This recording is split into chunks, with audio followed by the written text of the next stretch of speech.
Righto, morning everybody. It's race day and here on a beautiful Sunday. It's been dry for a couple of days, so it's been bloody gorgeous. So we're almost at the end of the wet season. So I'm here with Al.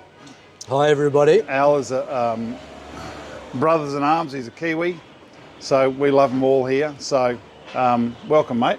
Thank you. And Thanks, Rod. How long you been in? Cheers, mate. You too, buddy. How long you been in Vietnam? So I did some reconnaissance last year for 6 weeks. Yeah. During wet season, gave up on the train for good reason. This year it flooded out. Yeah. Went straight to Bangkok. Yeah.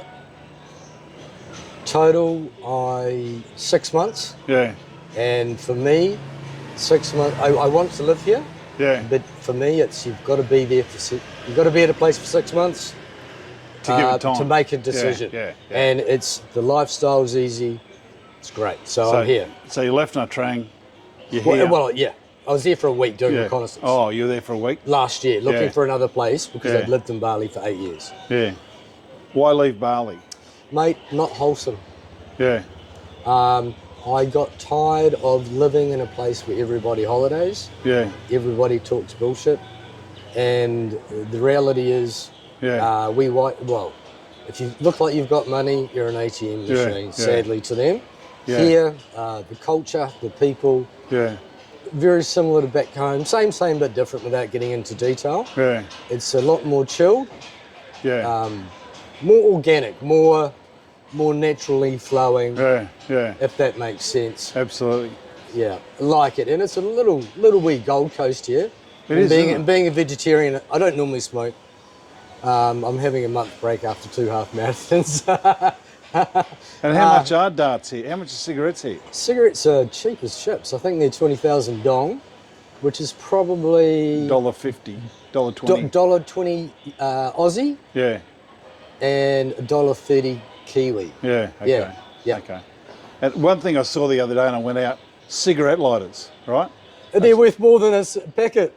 No, I got them for 30,000. Oh, yeah, but a packet's worth 20. Packet of cigarettes? Yeah. 20,000. Yeah, they're worth more. Oh, no, sorry, I got 3,000. 3,000 and 5,000. Yeah, well, how many lights did you get out of it? I don't know, but it was 3,000 dong, mate. It's 30 cents. Do you know, I left a cigarette like that for 2 seconds. Up she went. So anyway, just smoking and, you know, people, I know, I got this bloke that comes here, and he comes here because he relaxes when he has a few beers during the day, and he comes here on a $600 fare. He drinks beer at $2 a beer, smokes cigarettes for $2. It sounds like Bali, mate. And he chills. But look, they go there for a beach holiday and they don't leave the hotel resort except to get a beer at sunset. I know. So, but in coming here, what's a big thing about Vietnam in general for you in being here? That's a really interesting question, particularly for me to keep it short. I was first here 10 years ago, and I found the Vietnamese people quite off-putting, having spent time in Ho Chi Minh. Yeah. And the traffic's appalling in the small. Yeah. And Hanoi, quite rude and quite pushy. Yeah. One thing I've learned is, even though you're spending money, you're not really the customer in certain places. Yeah. But here... Interesting thought. But here, it's different, and it's a sale. However, they really put in the effort, and they're very respectful. So just what don't tap the table. Don't tap the table. Don't. No. Got it, mate. So, Da Nang is sort of grandma's bed. Right? Yeah. Well, look, for me, I'm actually a vegetarian. Yeah. I always have been due to health issues, and I have been smoking. Bad me. Yeah. As opposed to Bali, every second shop is a tattoo shop. Yeah. Every second shop here is vegetarian, and it's the best food. Yeah. It's easy to find. The streets are lined. You've got trees. It's got everything for me. Yeah. And the environment. Because where's home in New Zealand? So home in New Zealand is Christchurch. Yeah. And so I left home. Really disillusioned with Western life. Yeah. I worked my flipping ass off for 10 years Yeah. to pay my mortgage. And once I had, I just realised how much money I actually had and how much I'd been donating for interest. Yeah. So that allowed me the freedom to To go elsewhere. open my mind to other opportunities. I always knew within this was coming. Yeah. And that was to uncondition myself from what I'd learned in Western society Yeah. and travel, explore and experience different cultures, how they operate, particularly as it may relate to religions or social norms, and with new eyes. And the most important thing for me was getting out of my comfort zone. And two, with Bali, especially at the time, it allowed me just to be me. Yeah, okay. Yeah? Yep. So where maybe I was once a little bit low self-esteem or confidence, just being me, the freedom, it gave me joy and peace and happiness. And so I tried for 6 months first. I loved it. I freaked out in the last month. Yeah, why? Going, I've got to get a job, I've got to get a job. And this was part of the journey. Because while I was thinking that, my phone rang. All right. I was offered a job. I got back to New Zealand and it was one of those jobs where you write down on a piece of paper a number and you put in a stupid number and they said, okay, one caveat. Yeah. Thank you, that's great. Every 6 months, you'll give me an extra 10 grand. Every year, you give me an extra month's holiday. Because I will retire and because I'm an ex-IT project manager, the systems will run themselves. So, yeah, I mean, it gave me the financial security to take the plunge. I had a house earning rent. And yeah, look. So you just rent your house out? I did. So I'm at a point in my life now of decluttering. Because it's all part of the journey. Everybody's on a different journey, so. Mate, I used to have stuff. Now I've got 2 suitcases. I travelled for 3 years on 7 kgs. It's amazing, right? Everything I have, I need, and everything I need, I have. And 80% of what's in that suitcase, I don't get out now. Yeah, and that's probably underwear, mate. No, don't wear underwear. No, good on you. Cut that out at 7. No, don't cut it out. I'm going to cut that out. If you're just looking at now, so you've got to Da Nang, what's your life like here? What do you like to do here? Okay, so I'm going to expand upon that because I like talking. Once I start talking, it's hard to stop. What do I like here? I like the vibe. I don't enjoy July, August for the reasons I said before. It's very touristy. So for me, it was always a place of, okay, when I did my reconnaissance, it was like, where do I go during a wet season? And the wet season this year's been okay.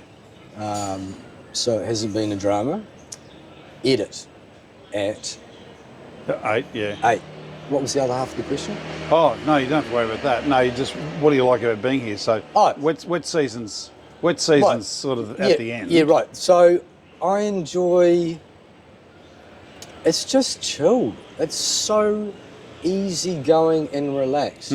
There's a good mixture of expats and Westerners from all around the world. I'm not prejudiced or racist. I was once in Phuket and it was 80% Russian on the beach. I've been to London and you didn't hear English for 40 minutes. Nha Trang was similar with the Russians, whom I have no problem with, but here it's a nice balance and some interesting chaps. It's been an interesting couple of months here for me because travelling and living in Bali for a long time is very different to here. I'm more domesticated here, so I've had to relearn some aspects of the past as it relates to human relationships, being an outgoing person. And people are really open and forgiving. Oh, the beautiful culture here. And very, very easy to make friends. Yeah. The locals, and as I said, the Westerners. And it's been great. It's been a good learning experience, and it's chill. I get this all the time about... And running, I do a lot of running. It's beautiful. And I get this all the time with all of this influx of Westerners coming into here. It does worry me having been to John Shem last year. Yeah. Because, But here, you have a look at this place. There's actually 3.5 million people here. Mate, I Googled and it said 1.2 and you're saying 3.5? No, but they joined all of the... Da Nang is now 3. Now, what they call... They give it a term, don't they? It's just Da Nang City. So, yeah, right. So Quy Nhon... Hoi An, right, which was... and a couple territories, that's the word, wasn't it? Yeah. So they've all come together into one territory. So we're talking a way larger area than before. So Hoi An is now Da Nang, so a lot of the local laws... Which is only 25 k's down the road. Oh, So, and most people miss Da Nang, they went from 70 odd, nicer. They went from 70 odd down to 34, right? And there's been this reallocation. That's when we got this change in the tax coming up. So in living here now, it's you're talking about a few thousand in amongst a population of 3 million. Yeah. It's not a big influx of people. Yes, you see more Western faces. Yeah, look, July, August, but it's nowhere near like Bali, right? No. And it's nice. Well, Bali's always going to be that holiday destination for Australians because it's 3 hours from Perth. Yeah, but the point I was trying to... I'm thinking it, but I didn't say it. Yeah. Is I had a car there, and what used to take me 30 minutes was taking me 4 hours. Oh, right. And here, everything is accessible, walkable. You don't need a bike. Well, yeah, and particularly in the western areas, but there's lots and lots of areas in Da Nang that people don't go to. People just tend to gravitate here. I know. The services here. It's too easy. Yeah. Actually, and that reminded me. I chose Da Nang because it had a reasonable city side infrastructure. Yeah. Now it does lack shopping and so forth, but remember you've got to do a visa run every 3 months. Yeah. And if you go to Bangkok, you're going to get all of that. So, but there are a couple of new shopping centres. And there's going to be more. So they're building it for the people. It's a good balance. Yeah. And it's set up for tourists. Yeah. So what's your apartment like? Good? Mate, it is value for money, beautiful. It's not a studio, it's an apartment. Yeah. It's a little bit more than I can afford right now, but it's cheap as chips. It's comfortable. How much a month? I'm paying 11 million for an apartment. Yeah.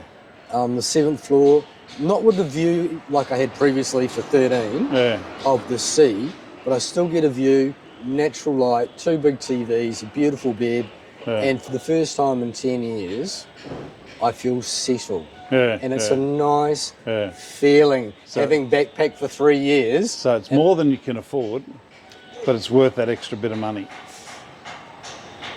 Like 11 is about what people are paying. Yeah, and where I am, it's so popular.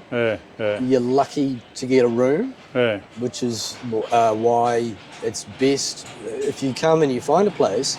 A good apartment is to sign up for a 3-year lease. So on this occasion, I'm spending 3 weeks in Thailand, which is extra money I can't afford, but I have to pay that. But it's worth it. You've got a pool on the roof, really good friendly staff. And look, that means everything. The digs here are next level. Cheap compared to everywhere else now. So we've covered off on why you came here, covered off on the accommodation, the food. Now you're a sporty guy. You're a runner, even though you're dropping down the. No, I'm not. I'm a non-smoker, mate. You're I won't be smoking next month because, in 12 days, because I'll be doing the Da Nang International Marathon on the 22nd. Probably another half marathon as opposed to the marathon. But get here. It'll be a big one. And it's a fun run down Waikiki Beach. And there's lots and lots of walking as well. The walking's amazing. Yeah, there's a 10K walk as well. Yep. Lots of events. A lot of events. So there's a lot of things for people to do, which is really what we popular. Want. Yep. So So do you go out and party a lot? No. Yeah. Why? No, I don't. If I was to have a couple of beers, I'd probably have them at home. Yeah. I do enjoy going out. One of the reasons I left New Zealand, and I think this may apply to Aussies as well, they're conditioned as in this is the way they see the world. Yeah. They don't open their eyes. Yeah. I'm 54. My mates will listen to the same music, pretty much alcoholics, doing it day in, day out, moaning about their job, getting, full sleep on Sunday and doing it again. It was repetitive. Yeah. So I like going out and socialising. Yeah. I've done a lot of, I wouldn't say partying, but I've been out a lot here. I've done my thing, but not so much so. But what I have done, it's been fantastic. It's not debauch like other places. Yeah. And there's some really interesting there people. are people who do the debauch. Oh, there is. Trust me. Don't get me wrong. I'm no saint. I'm a sinner. But I'm too old to do that stuff now. Rod tells a good story, and what I would 2 say, days a week. 2 days what a I would week. say 2 is days. don't let the truth get in the way of a good story. No, mate. 2 days a week, mate. I actually did not this week. It's 1 day this week. Yep. But I might transfer my Friday to Sunday. So where do you normally go? I stay here. Right. I don't go anywhere else other than here because there's people, from 11 till 1 in the morning. There's someone here. And they're always coming and asking advice on where to go for a hospital, where to go for travel. He's the man, by the way. And Lovely guy. And it's a way of getting people to engage, good people, to engage with the region, all right? So you're a bit like me in that respect. Yeah. Yeah. It's nice. Yeah. It's peaceful, and you get a lot from it. Except when you got all Except when you've got that noise. the And building. I know the owner of that hotel, and he laughed and he said, if I had a gun, I said, I can find one. And he goes, I'm joking, bro. Yeah. But I feel sorry for the People in there. the people, tenants there, because they'll get bad reviews. The infrastructure, and Rod can talk to this better than I can. Well, there's one up behind us here. Year after year, you could probably see the beach from here 3-4 years ago. Not now. That's why I made the comment about John Shen. It's just the visual pollution. So anyway, what's your plans from here, mate? What are you going to do? We're still formulating. Well, look, really good question. So I retired 10 years ago. And I did a lot of backpacking, and I really, really enjoyed it. It's good to have some routine in your life, and I like the change. I used to do hospitality for 10 years, and you may relate to this. You're very good at this on a more deeper level. I enjoyed the 30-second, 1-minute conversations, and then it was somebody else. Yeah. So I will leave for, I think it's 13th for Thailand. Yeah. So we'll go at the cigarettes. Yeah.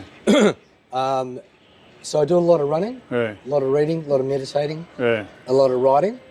And I find here is the perfect place. Yeah. Peace and quiet. And if you want to jump out of your little cave, Yeah. you can do it. So tell me about the book. So my book is essentially my journey, which I was always aware of. I'm a different person, I guess, to the norm. I like to think outside the square. Yep. I came home one day. I'd been working my ass off, renovated my house, and I was in tears. I hated my job. It was good money, and I realised money is bullshit. You know, you only need what you need. Yeah. You don't need more. And back home, maybe like Australia, it's a pissing contest. Yeah. One gets a big TV or another car. I wasn't interested in any of that. I found in my work I was continually working for somebody else. Yeah, I didn't like that, and I didn't like having to be a persona in that role Yeah. when it wasn't me. It felt disingenuous. Yeah. So my daughter saw me crying. You know, I'd had enough. Yeah. I'd burnt myself out. Yeah. And we talked. She's like my best friend. Yeah. She's 30, and she said, "Dad, if you don't go, Yeah. I'm not going to talk to you. Yeah. You put you first. And that's where I did my 6 months. Yeah. And that led to going to Bali. Yeah. And that's where I started writing my book. Yeah. And it was funny because I was in Bangbyang. I had a naughty night. I was hungover. One of the beauts, one of the best ones. I'll never forget it. Yeah. And it was like a pregnant pause in time. Yeah. I got my laptop out and I started writing my book. Admittedly, I am looking for an editor, and it has been self-writing for quite a while, for a number of reasons, which we won't get in. It's not out yet. But it will be, and it'll be under a pseudonym. It'll be free. Yeah. But I wrote for 3 hours, Yeah. Yeah. and the hangover went. Yeah. Okay. So that I realised was getting out of my culture, travelling, exploring. Yeah. It was about me and my journey, which we're all on. So one day we'll do a post on the book and then we'll look at it. I would love to. All right. Thanks, man. Good work. Thank you. Awesome. See you.